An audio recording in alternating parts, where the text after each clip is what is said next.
हिवरखेड येथे रस्त्याचा विकास होण्यासाठी 10 वर्ष लागले आहे। हिवरखेड येथे पहिल्यांदाच नगर परिषदेची निवडणूक होत आहे, त्यामुळे या ठिकाणी हिवरखेड येथे नगर परिषद कोणी केली यावर चर्चा रंगली, तर शहराचा विकास खुंटल्याचा आरोप नागरिकांनी केला आहे। उद्या रविवारी अकोट नगर परिषद निवडणुकीसाठी RRC रणसंग्राम हा कार्यक्रम अकोट येथे होत आहे। हे विशेष विकास मंच असो यांच्याकडे असा पाठपुरावा आहे का? कोणी पाठपुरावामुळे नगर परिषद ने डॉक्यूमेंटली जो केलेला है तो हिवरखेड वाचन में केलेला है। ये यहाँ के जनता को बहुत अच्छी तरीके से मालूम है कि हिवरखेड नगर परिषद किसके वजह से हुई है। आम्ही नगर पंचायतसाठी स्टे दिला, आम्ही नगर परिषद करून आणली, नगर परिषद करून आणली। नगर पंचायतच्या सुरुवातपासून पाठपुरावा हा।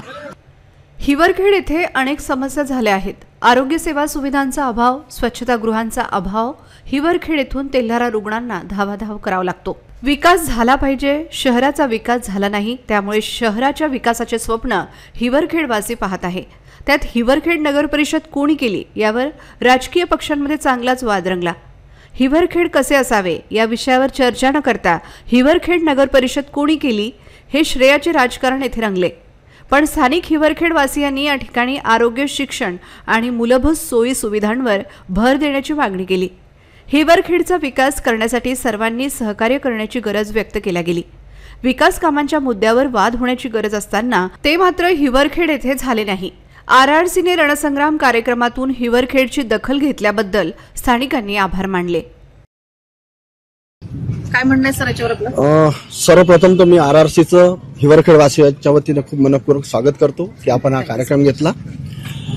आताच सगळे मान्यवर इथे आपल्यासोबत बोलले विकासाच्या बाबतीत। तर सगळ्यात पहिला आपल्याला सांगू इच्छितो की सध्या ही नगर परिषद अस्तित्वाला आली आहे आणि नगर परिषदची पहिली निवडणूक आहे। मत आहे की आता जे निवडणूक होणार आहे या निवडणुकीमध्ये असा उमेदवार निवडून आणा की जो फक्त सर्वांचं जनसामान्याच्या इकडे लक्ष देऊ शकेल, तो करू शकेल कामं आणि त्यानं करावं।